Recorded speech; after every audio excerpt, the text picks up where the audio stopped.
Hello, I'm Nkauj. Today is March 16, 2023. I'm going to talk about my scary encounters from when I was a child until recently. My very first scary encounter was when I was around 5 to 6 years old. At that time, I lived in a duplex with my parents and my 4 siblings. In the duplex that we lived in had 2 bedrooms. My parents slept in one bedroom, and my siblings and I slept in one. As kids, my siblings and I were scared of ghosts, so my mom would sleep with us until we fell asleep. In our bedroom, there were 2 queen-size beds, but my siblings and I were too scared, so we slept in one bed together. That night I had a scary encounter. It was very hot. I slept in the middle, so I felt stuffy and squished. So I decided that I would move to sleep by my siblings' feet, which was by the foot of the bed. I took my pillow and I moved. I remember placing my pillow vertically, not to disturb my siblings and waking them up. As a child, I loved touching the flap on the pillowcases. I don't know why, but I can't fall asleep without touching it. Like I said before, I placed my pillow vertically, so the flat part was at the edge of the foot of the bed. I was laying on my back and I reached my hands and arms over my head, trying to grab the flat part of the pillowcase. When I did that, and before I could touch the flap, I felt 2 hands tickling my hands. I then pulled my hands back immediately and quickly laid on my belly and looked around the foot of the bed, but I saw nothing. After that, over the years, I feel and hear things. I don't see anything scary, but I know they are there since I can sense them and feel their presence around me. A few years passed to 2008. I was still in high school and I worked as a housekeeper at this hotel close to where I live. I was still in high school, so I only worked on weekdays, and during the summertime, I worked full-time. When I first worked there around 2005, it was alright and there wasn't anything weird or scary. I was always with one of my coworkers, so I was never alone. After a while, I started working alone. Then I started hearing my coworkers talking about their scary experiences. I didn't think much or ask my coworkers anything because I thought they were just crazy. The hotel has 3 floors. None of my coworkers wants to work up there in the 3rd floor, but of course I didn't know. I only knew that I kept getting put on the 3rd floor. Soon after, I started feeling weird and feel like I was not alone. I feel that I was being watched, but I just continued working, just not paying any attention to it because I gotta finish cleaning my rooms or else I'll get in trouble. A couple weeks later, our hotel was packed with people with back-to-back reservations, so there were 2 housekeepers on each floor cleaning rooms. I got put on 3rd floor like usual. I took the left wing and my coworker had the right wing. I was cleaning one of my assigned rooms, and out of nowhere, my coworker came and asked me to help her clean one of her rooms. I was like, why? Because I have to clean my rooms too. She told me she was scared and didn't want to be alone, so I decided I will go help her. While cleaning the rooms, she told me how she would feel so scared cleaning rooms on the 3rd floor, so she feels like she's never alone and being watched. She also told me she was not the only one who feels that way. The other coworkers also have the same experience. Then a year to 2 years later, around 2007 to 2008, I worked overtime that day, and it was the summertime. It was 6:30 p.m. in the evening. It was getting dark outside and the sun was setting, so I was in a hurry to go home since I didn't want my parents to worry. I was about to call my brother to pick me up, but the head housekeeper stopped me and told me to go up to the 3rd floor with her to check one of the rooms. I seriously didn't want to go. I was scared, but she kept asking me to go with her because she was scared too. So I was like, okay, fine. The head housekeeper and I then took the elevator to the 3rd floor. As we were walking closer to the room, I noticed that it was the room that no one liked. The head housekeeper and I stood outside of the door, and when the head housekeeper opened the door, we both saw a big, tall man, like 7 feet tall, black figure disappear right before our eyes. Both of us got scared and ran all the way down the stairs to the 1st floor. I was so scared that while I was running down the stairs, I didn't feel my feet touch the stairs at all. It was like I flew down the stairs. The head housekeeper and I ran into the office and met our boss and said, yeah, we are not going up there no more. Our boss ended up going to check on the room to make sure everything was in place. Till this day, I'm still not sure if me and the head housekeeper really did see something Or maybe we were just too scared and thinking too much. It's been a while, but when I think about it, I still get scared and the hair on my head will stand up. I keep saying to myself that the hotel is newly built, but the land itself is not. I also tell myself that if it was only me who saw the tall figure, then I can say my eyes was just playing with me. But my coworker saw the same thing too, so I couldn't say I was just seeing things. I quit my job after a few months. After quitting my housekeeping job, I went to college in the fall of 2009. During my first year of college, I lived with my cousin in her second-level, one-bedroom apartment with a balcony. When I began living with her, everything was good, but after a month or two, things started to change. The air in the apartment felt heavy, and I felt that my cousin and I was no longer alone. I asked my cousin if she ever noticed anything strange like this, but she said no, because she was always on campus until very late. She told me she never came back early to the apartment after class until I lived with her, because she would get lonely, so she always stayed on campus with her friends and do her homework, and when it's time to sleep, she would just drive back to sleep at her apartment. Things then started to pick up. One day, my cousin and I went back to the apartment during the afternoon to grab some things. She told me to grab her a water bottle and a Red Bull from the fridge. When I was about to open the fridge door, I saw a Red Bull on the counter next to the sink. I thought it was an empty can and was about to throw it away. When I picked the Red Bull up, it was still full and cold.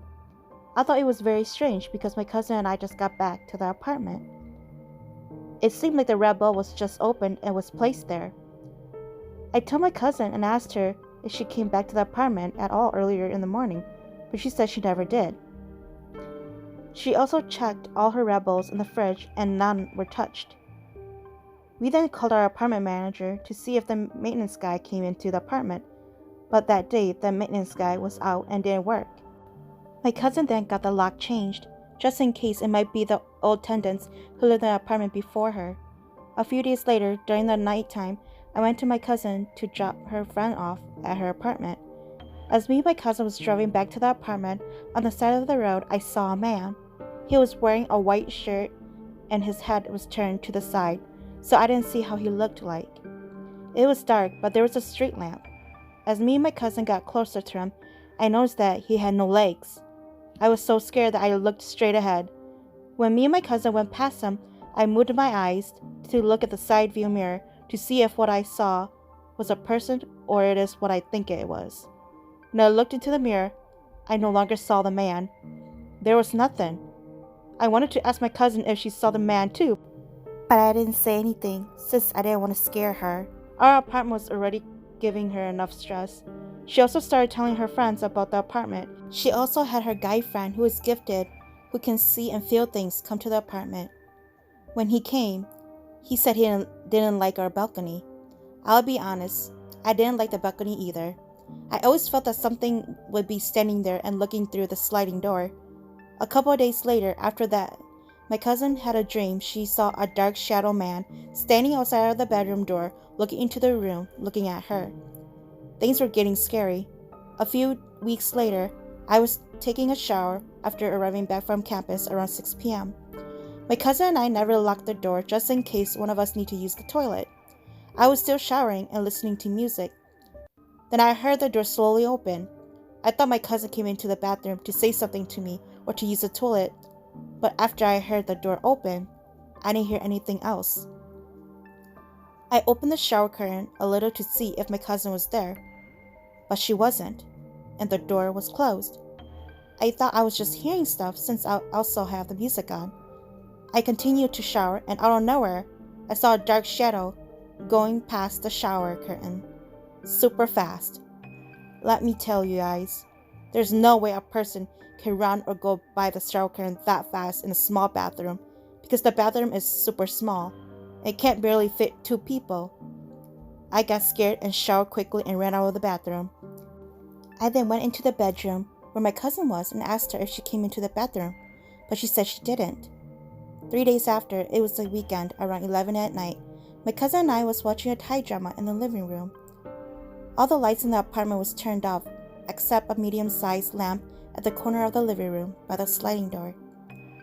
My cousin was sitting on the floor and I was sitting on the sofa right behind her, watching the drama until the lamp suddenly flickered. Both of us looked over at the lamp and it stopped flickering. My cousin and I looked at each other and looked back at the lamp. A few seconds, it flickered again, but this time, it flickered like crazy. My cousin and I got scared and got up and ran into the bedroom. My cousin was so scared that she pushed me aside and I fell. But I got right back up. That night, I couldn't sleep at all. The next morning, my cousin then called her parents. Her dad, who was a truck driver then, stopped at the apartment a few days later and buzzed the apartment and burned some pepper and Thai rice string for us both. After that, everything went back to normal, like nothing happened. 3 days later, my cousin's friend, who lived 3 complexes down from the apartment, told my cousin that she and her roommate experienced something scary in their apartment for the first time after living there for a long time. Their apartment had 2 bedrooms. Her roommate woke up around 5 to get ready for her classes, and her roommate swore she heard her talking on the phone in her room. Her roommate didn't think much and went into the bathroom, and her roommate can still hear her talk on the phone. A minute later, the apartment door opened, which her roommate thought that it was weird. Her roommate listened carefully, and she no longer heard her in her room on the phone. Her roommate came out of the bathroom and met her by the kitchen. Her roommate was very confused because she heard her talking on the phone in her bedroom. She told her roommate that she never came home until just then. She had spent the night at one of her friend's dorm room. Both of them got scared, so they went home to get red bloodstring tie from their parents. My cousin then told her friend that her dad just came and busted our apartment too, so there is a possibility that whatever was in our apartment went to their apartment. My cousin's friend and her roommate didn't experience anything after that. A few years passed, and it was the year 2016. My cousin's grandma passed away. Around that time, the funeral homes were all booked, so my cousin and her family had to wait a month to do the funeral. Through the whole entire month, I went over every day to my cousin's house to Hmoob. Nothing scary happened, but just a lot of cooking and cleaning, and it was super tiring every day. My scary encounter that I experienced was on the Saturday, early morning, the first day of the funeral. I slept at my cousin's house since their house was closer to the funeral home. I slept in the same room with my cousin's sister, and another cousin upstairs. I slept with my cousin in her bed, and my cousin's sister slept in the pull-up bed with the other cousin. That morning, my cousin's mom and dad knocked on my cousin's bedroom door to wake us up to get ready before they left for the funeral first. We were still very tired since the night before we were all busy decorating and setting up at the funeral home. My cousins, they all went back to sleep while I decided to wake up to look at my phone. I heard my cousin's parents leave the house and close the door. A few minutes passed and I was still laying in bed, still on my phone. I was about to get out of bed and use the bathroom, but suddenly I hear car keys hitting against each other and footsteps downstairs. I thought it might be my cousin's 2 brothers, but I could hear them both snoring from the bedroom across from my cousin's bedroom. I kept listening, but I soon realized that it was not car keys hitting against each other that I was hearing. It sounded like the Hmong coins on Hmong clothes hitting against each other. I got scared and threw the blanket over my head. Then I hear and feel footsteps in their bedroom. My cousin's bedroom have wood floors, so I could hear the wood floors creaking like someone is walking on it. I hear the footsteps walking around my cousin's bed and the Hmong coins hitting against each other. I was so scared. I then gathered all my courage after a minute and quickly sat up in bed and threw the blanket off my head. I looked around the room and there was no one. My cousins, they were still sleeping. I made a loud sigh and my cousin woke up asking if I was okay. I didn't tell her what I heard and felt. I told her I was just tired and about to get ready for the day. I felt uneasy for the rest of the funeral until the burial day. Okay, that's all. Thanks for listening. Bye.